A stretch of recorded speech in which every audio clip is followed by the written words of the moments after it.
बेटा आज का टॉपिक है हमारा डिस्ट्रीब्यूशन ऑफ चार्ज। ध्यान से देखिए, टॉपिक का नाम है डिस्ट्रीब्यूशन ऑफ चार्ज। पूरे गॉस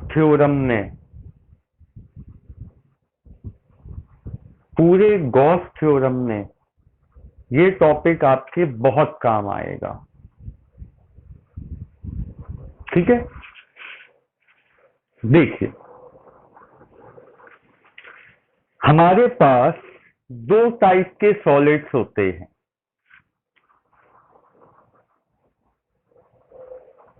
एक को हम कहते हैं कंडक्टर, दूसरा होता है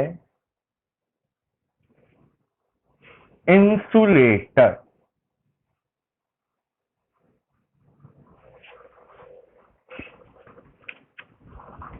दोनों में क्या अंतर होता है?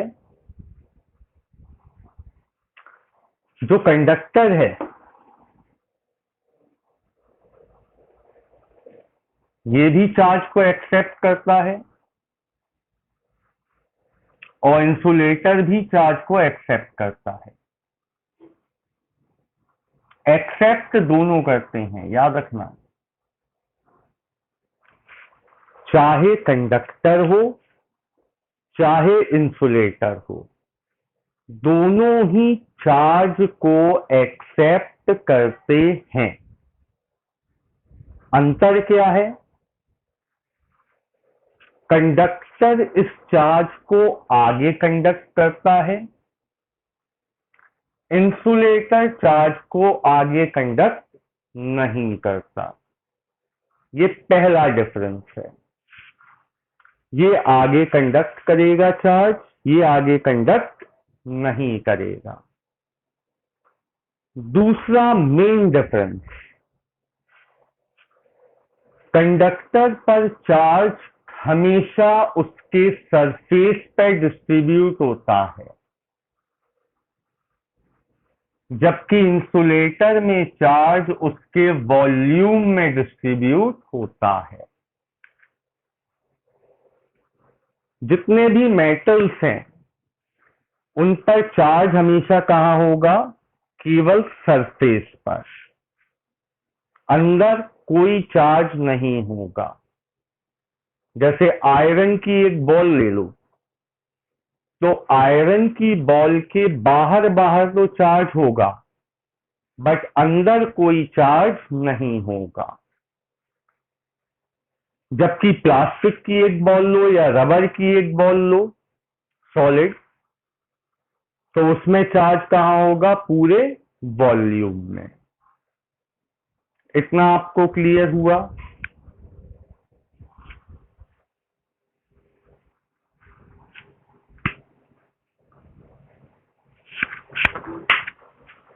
जब भी हम कंडक्टर की बात करेंगे तो चार्ज डिस्ट्रीब्यूशन सरफेस पे होगा, इंसुलेटर की बात करेंगे तो चार्ज डिस्ट्रीब्यूशन वॉल्यूम में होगा।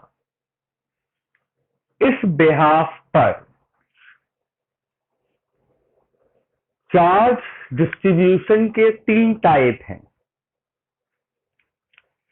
पहला टाइप है लीनियर चार्ज डेंसिटी।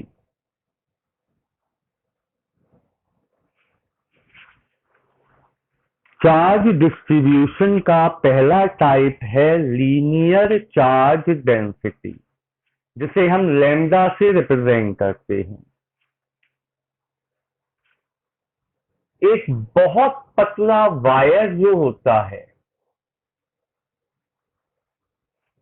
बहुत पतला वायर, याद रखना, एक बहुत पतला जो वायर होता है उसमें लेंथ होती है, सरफेस एरिया नहीं होता। जैसे अगर मैं कहूं ये मार्कर एक वायर है, तो इसमें ये सरफेस एरिया है। लेकिन एक बहुत पतला वायर है तो उसमें क्या होती है, लेंथ। सरफेस एरिया का कोई काम नहीं होता। तो जब भी इसे चार्ज दिया जाएगा तो चार्ज कहां डिस्ट्रीब्यूट होगा, इसके लेंथ पर। इस चार्ज की डेंसिटी को हम कहेंगे linear charge density. Lambda equal होता है Q/L। ये तभी काम आएगा जब चार्ज लेंथ पे डिस्ट्रीब्यूट हो। दूसरा होता है सरफेस चार्ज डेंसिटी।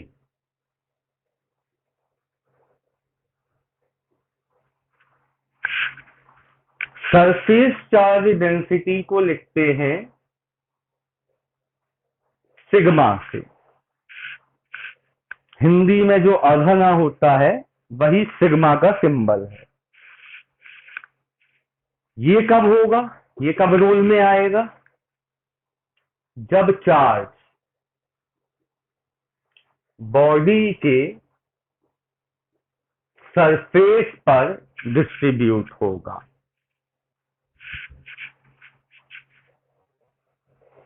जैसे ये एक सिलेंडर है, अगर चार्ज केवल सरफेस पर डिस्ट्रीब्यूट हो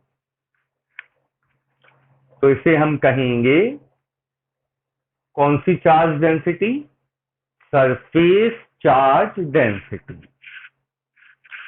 सरफेस चार्ज डेंसिटी का फॉर्मूला है sigma equal Q/A।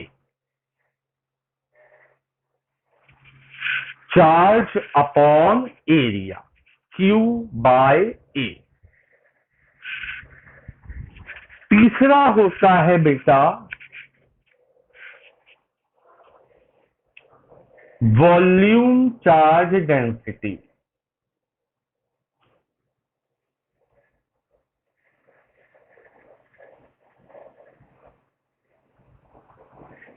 Volume charge density को लिखते हैं रो से। ये कब रोल में आएगा, जब चार्ज वॉल्यूम में डिस्ट्रीब्यूट हो। वॉल्यूम चार्ज डेंसिटी का फॉर्मूला होगा सिग्मा इक्वल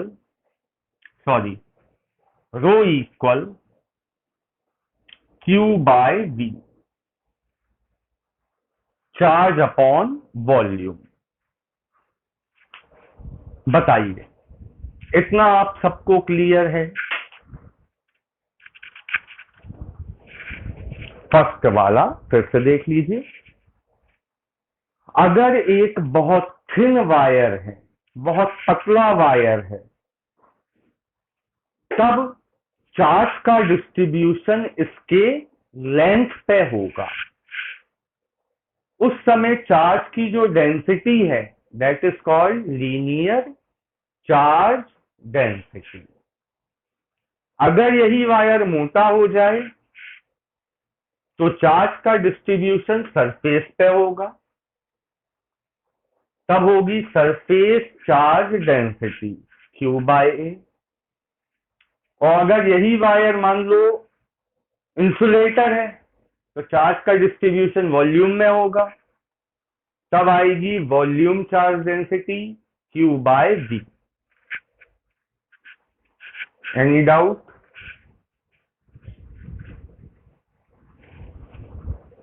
इतना सबको क्लियर हो गया?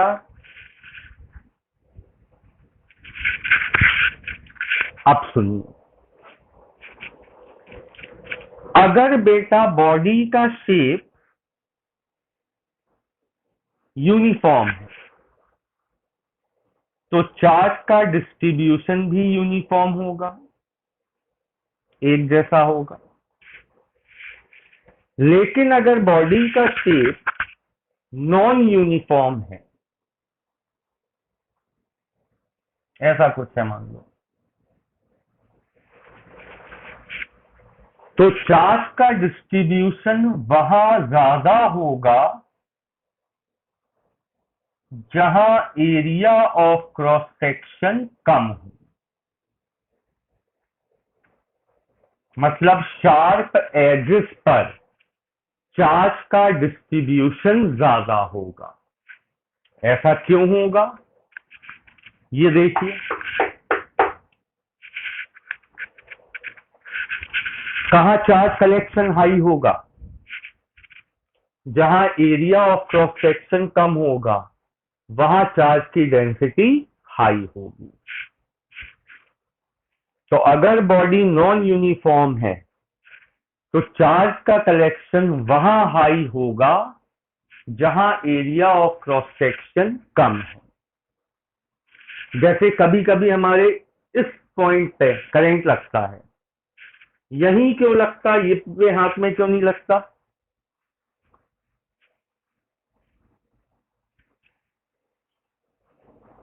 हाँ, यहाँ एरिया ऑफ क्रॉस सेक्शन सबसे कम है। जैसे छत है, पूरा छत में सरिया बिछा होता है, अगर कभी थंडरस्टॉर्म हो तो उस पूरे सरिये में चार्ज डिस्ट्रीब्यूट हो जाएगा, करंट आने लगेगा। उससे बचने के लिए छत पर एक बहुत शार्प एजेस वाली रॉड निकाल देते हैं बाहर, जैसे हम कहते हैं अर्थिंग रॉड। क्यों निकालते हैं अर्थिंग रॉड हम बाहर?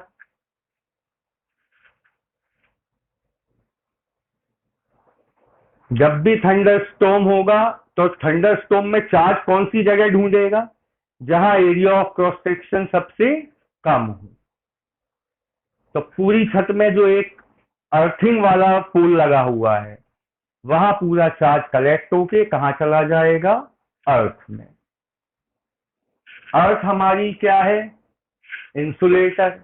वो चार्ज को एक्सेप्ट कर लेगी, आगे कंडक्ट नहीं कराएगी। बताइए, इतने में कहीं भी कोई डाउट किसी को पूछ लीजिए।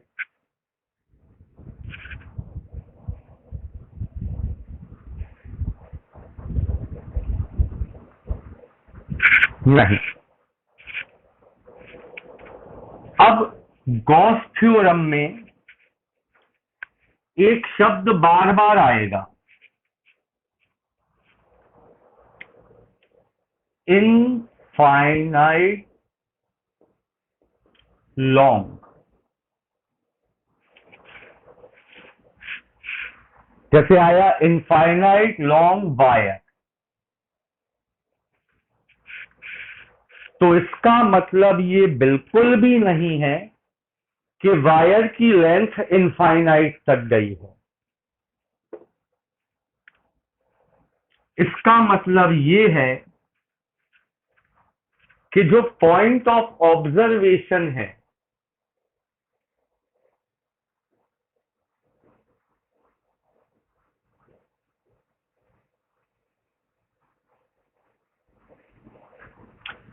उसकी डिस्टेंस लेंथ के कंपैरेटिवली बहुत कम है। अगर पॉइंट ऑफ ऑब्जर्वेशन बहुत क्लोज होता है तो बॉडी को हम कहते हैं इनफाइनाइट लॉन्ग। जैसे मैं एक शीट लूं, इस शीट पर चार्ज है, मैं आपसे कहूं इस शीट का एरिया इनफाइनाइट है, तो इसका मतलब ये नहीं है कि ये शीट इनफाइनाइट तक जाएगी। इसका मतलब क्या हुआ कि पॉइंट ऑफ ऑब्जर्वेशन की जो डिस्टेंस है वो शीट के एरिया से बहुत कम है। ये पॉइंट समझ में आ गया आपको? चलिए फिर से सुन लीजिए। अगर पॉइंट ऑफ ऑब्जर्वेशन काफी क्लोज है, मतलब डिस्टेंस बहुत कम है, किससे कम है, लेंथ और ब्रेड्थ मतलब एरिया से, तो हम इसे कहेंगे इनफाइनाइट लॉन्ग शीट।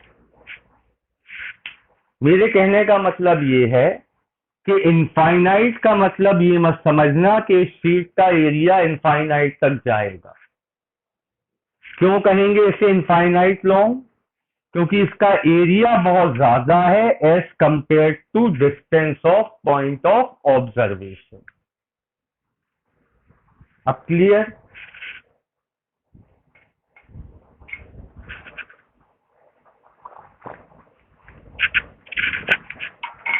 बताइए बेटा।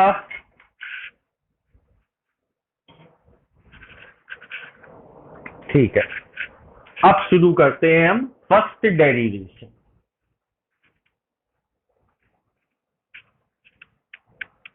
पहले बिल्कुल सिंपल डेरिवेशन से स्टार्ट कर रहा हूं।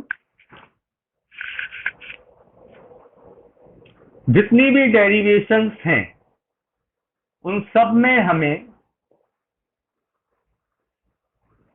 इलेक्ट्रिक फील्ड निकालनी है। Electric field due to an infinite long wire. Electric field due to an infinite long wire. ठीक है,